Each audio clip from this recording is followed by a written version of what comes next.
Alors, on va reprendre sur le taxi marron qui devait aller au contrôle technique avant de réparer la boîte qui fuit.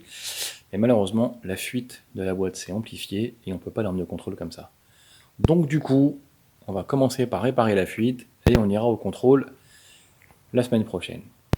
Donc, je vais vous montrer comment on enlève la boîte et à quel point il y a du temps à passer avant d'atteindre ce fameux joint.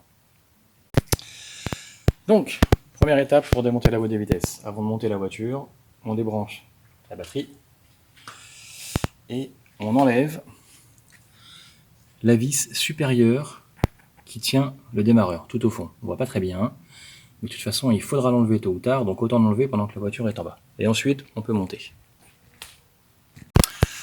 Alors, étape par étape.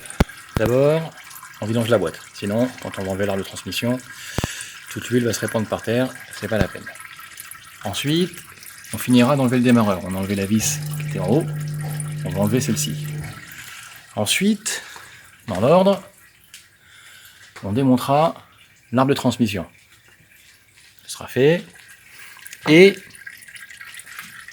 on débranchera toutes les connectiques et le levier, le sélecteur de vitesse. Voilà. Donc, suite du démontage de la boîte. L'arbre de transmission, il a été enlevé, c'est fait. Ensuite, les connectiques ont été débranchées. La commande de sélecteur, pareil. Le câble de compteur, pareil. La boîte a été vidangée. Prochaine étape, c'est enlever les tuyaux qui servent au refroidissement de la boîte. Il y en a un ici et un là-haut. Une fois qu'on les a déconnectés, il faut enlever la multitude de petites vis de 10 ici, là. Ici, ici, ici, pour arriver jusqu'au radiateur et le déconnecter au niveau du radiateur. On y verra beaucoup plus clair, ce sera plus simple si on l'enlève complètement. Voilà. Donc, après avoir retiré les durites qui servent au refroidissement de la boîte, on va s'attaquer maintenant à ce qu'on appelle le tour de boîte. Ça veut dire tous les écrous qui tiennent la boîte sur le moteur. J'ai commencé par enlever ça. Il y a une patte ici, il y a une patte de l'autre côté, évidemment.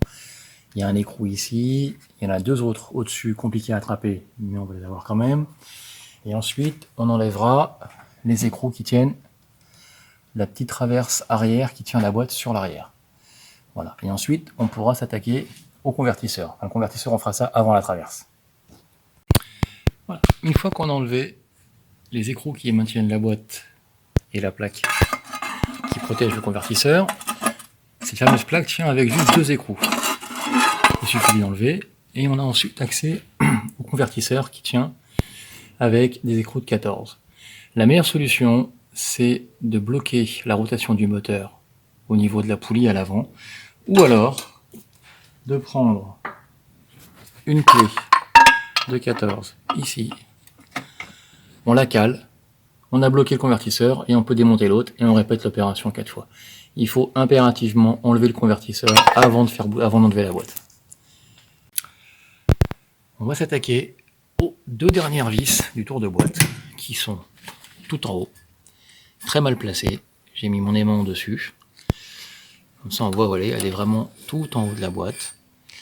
Donc la solution que j'ai trouvée pour l'enlever, il faut mettre la boîte sur un vérin de fosse. Comme ça, on peut la faire descendre un petit peu. Voyez, on a un accès qui est un peu plus simple. Ensuite, on prend 3 rallonges. Voilà, avec un cardan au bout et une clé de 14. Et on arrive à atteindre l'écrou et à l'enlever. Et on fait pareil de l'autre côté. Alors, une fois que tout est déconnecté, on vérifie qu'on n'a rien oublié. Je vais déconnecter du moteur. On n'a plus qu'à la faire descendre gentiment, doucement, pour être sûr de n'avoir rien oublié. Qu'il n'y ait pas un fil qu'on ait oublié, ou une vis, ou un branchement. Faire attention un petit peu à tout.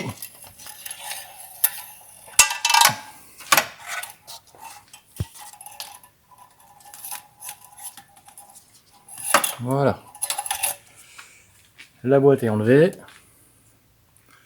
Le convertisseur est encore dessus. C'est le but. Et on voit bien que il y avait une fuite, il y a une petite flaque ici. C'est bien gras partout. Alors que normalement, ça doit rester sec. Voilà. Demain, on enlève le convertisseur et on change le joint. Juste pour conclure, pour arriver à ça, c'est-à-dire la boîte en dehors de la voiture, avec son convertisseur, il faut compter 3 heures, gentiment, entre les vis qui viennent facilement, certaines qui sont grippées. Il faut aussi prévoir d'enlever tout ça, entre l'huile, les supports de boîte, la plaque, les démarreurs à sortir et les multiples petites vis qu'il faut retirer. Sans oublier les conduites de refroidissement pour la boîte et l'arbre de transmission. Donc c'est ça, environ 3 heures. Voilà.